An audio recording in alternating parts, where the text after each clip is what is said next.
தரமான பிஓபிஎஃப் சிஸ்டர்னு கேட்டு வாங்குங்க. தரமான பிஓபிஎஃப் ஜெஸ்டா. தரமான பிஓபிஎஃப் ஜெஸ்டா. தேநீரின் உன்னத கலை. அரசியல் மோடிகளில் தெரிவிக்கப்பட்ட சில கருத்துக்கள் அடுத்து. மஹிந்த சிந்தனை மூலம் நகரங்களுக்கான வசதிகள் தற்போது கிராமங்களுக்கும் வழங்கப்படுகின்றன. வரவு செலவு திட்டத்தில் இதற்காக நிதி ஒதுக்கப்பட்டுள்ளது. எனவே இந்த கிராமத்திற்கு மாத்திரமின்றி ஏனைய அனைத்து கிராமங்களுக்கும் வசதிகளை செய்து கொடுப்பதே எமது எதிர்பார்ப்பாகும்.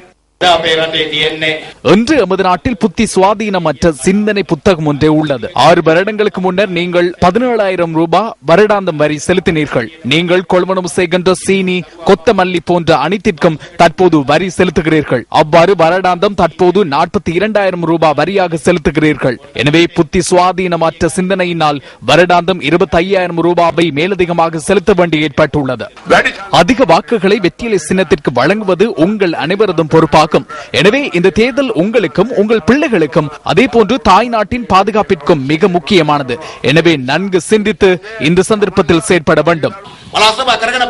மாகாண சபையை நடத்தி செல்லுங்கள். இன்னும் 1 வருட காலம் உள்ளது. மாகாண சபை என்பது விளையாட்டு அல்ல. தமக்கு லாபங்கள் தொடர்பில் அவர்கள் சிந்திக்கின்றனர். தற்போது என்ன முறைமை உள்ளது? சிறுவர் துஷ்பிரயோகங்களில் ஈடுபடுவோர் சிறந்தவர்களா என கேட்கின்றோம். இந்த பக்கம் வெற்றிலை சின்னத்தின் தலைவர் லஞ்சம் பெறுகிறார்.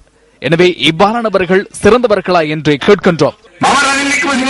நான் ரணில் விக்ரமசிங்கவின் நிகழ்ச்சி நிரலில் இல்லை, மஹிந்த ராஜபக்சவின் நிகழ்ச்சி நிரலிலேயே உள்ளேன். நான் மஹிந்த ராஜபக்சவை பாதுகாப்பதற்கும் அரசாங்கத்தை பாதுகாப்பதற்குமே நான் உள்ளேன். எனவே ரணில் விக்ரமசிங்கவின் நிகழ்ச்சி நிரலை வரலாறு என ஏற்றுக்கொள்ளாது நவநீதம் பிள்ளையை இலங்கைக்கு வரவழைத்து சர்வதேச மட்டத்தில் சேறு பூசவே முயற்சி செய்தனர்.